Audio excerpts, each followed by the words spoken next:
Hey, what up, everybody? This is Stevie Breach coming to you here today. Today is Thursday. Today's the day that Bryan is going in to get surgery on his neck. With his neck surgery, once they open him up, they'll be able to see how bad the neck is on there, how bad maybe the scar tissue around, certain things are, and once they clean it out, how bad his neck really is and how long he will be out of wrestling. Some people have said it's 4 to 6 weeks. Anytime you go in there and you mess with somebody's neck, it could be the worst in scenario. If you think of like Stone Cold Steve Austin, first time he got his neck worked on, he was out for almost a year.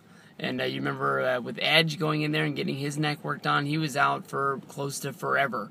Not talking about when he had to retire. I'm talking about when he had his first big neck injury of his career, and he disappeared from wrestling for a long time to the point of where it didn't really seem like he was coming back. That's why he was so hot once he did pop back up on the screen, because it seemed like we had gotten back one of our, favorite guys. With Daniel Bryan, being the champion and being out, I know that they say on Monday that they're going to have a segment where they sort of reveal what's going to happen to the WWE Unified World Heavyweight Championship and where we go on from here. I just wanted to give my thoughts where they go from here. My first thoughts were, if anything goes bad in the surgery and he's going to be out for a long, extended period of time, you would hate to strip the title.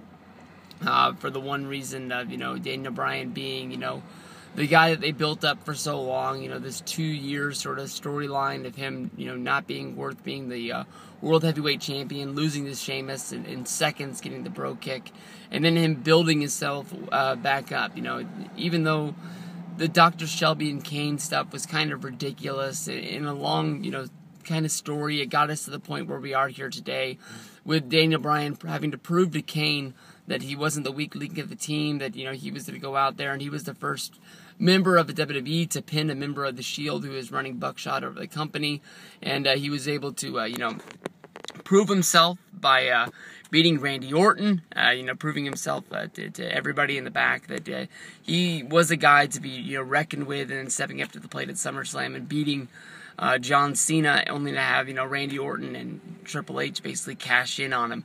It's going to be one hell of a ride, to be on, only to, have the tire deflate once you're, miles out from Disneyland. It kind of sucked, have to pull over on the side of the road, change your tire. It's sort of like once you get there, it's bittersweet that you got there, but, you could have been there earlier. Daniel Bryan is going to be one hell of a champion. It just sucks that, here he is. It sucks to say this is his first time being champion, because he did win the belt 2 times before, which is on the record books, but, being cashed in on after, basically 5 minutes, and then the other time just coming to Raw and just having it taken away because Triple H said that Bryan was in cahoots with the referee and this, that, and the other, and they didn't really follow up on the storyline that great, but, if they do choose to strip him, I don't think it's something that they're gonna, act on that fast. It would really, really screw up, Payback. They only really have 2 matches announced, and those 2 matches are going to be your main event. You have Evolution versus The Shield in a rematch at the 6-man, and on the other side you have John Cena in the Last Man Standing going up against Bray Wyatt. If they were to do anything in order to crown a champion, those guys would have to be in there, because honestly, when it comes down to it, you can sort of be iffy about Bray Wyatt, but those are the only real main eventers you have, minus Sheamus, who is United States champion right now. And who knows what he's going to be doing at the pay-per-view, since the guy he won the title from is involved in one of the matches. Dean Ambrose going up in the Evolution match. But, do they just, why strip him and then put the title on ice only to have to wait the Payback and then maybe start a tournament? You don't want to do a Battle Royal, because you just did that with the Ambrose and Sheamus deal, but then again, if you look at the tournament, they just did it with the Intercontinental Tournament. But I think that ended up being a whole lot more fun than a lot of people really thought it was going to be. Normally, when you have a tournament, you have a clear-cut winner, go to the end. And I think a lot of people thought it was either going to be Cesaro or Barrett, with more people thinking it was going to be Cesaro, especially with him, getting the big win at WrestleMania, getting Paul Heyman to manage him the night after WrestleMania, It was fun, to figure it out. There wasn't that many squash matches involved inside the tournament to get you to the point of knowing who the new champion was going to be, or no, who was going to be the #1 contender to fight the champion, with Bad News Barrett going on. But who knows what they're really going to do. In one point, maybe Triple H just grabs the title and says, that the Authority have been trying so long to get the title. Now that they've stripped him, now it's his. Maybe you just have Triple H act as champion, like walk around holding the title. That's basically what the storyline was when they kept stripping Orton and Bryan, a few months back when they were doing the whole Night of Champions and what else was it? Battleground or whatever else those titles were, and they kept on doing Orton versus Orton versus Bryan so many times. But that would be pretty stupid in the long run to have Bryan beat Triple H again in order to get that belt back. But it's going to be weird having the title sit on ice. I know that when CM Punk was injured during his long little 400-plus days title run, he wasn't able to work TLC because I think he hurt his... I can't remember what he hurt, his collarbone or something like that. They had a match that was planned with Ryback. I thought it was pretty damn cool that basically they couldn't do it because they already had The Rock booked against CM Punk at the Royal Rumble.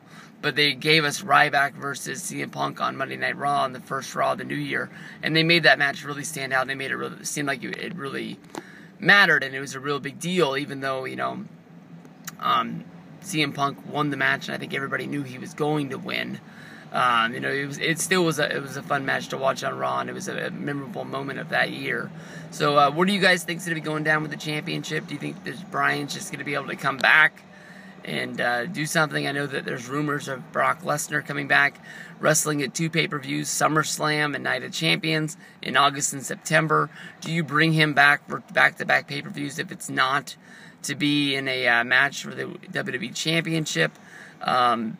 I don't know why you book him 2 shows in a row if you're not going to do that. But then again, if he wins a championship, then you have to have somebody beat him. And who's going to be the guy that steps up and does beat him? Is Batista going to have some sort of a babyface turn? And then if that's where Batista's actually going to get his run with the title? Not sure, but there's a lot of avenues to go down in the future, and we're going to have to find out what happens.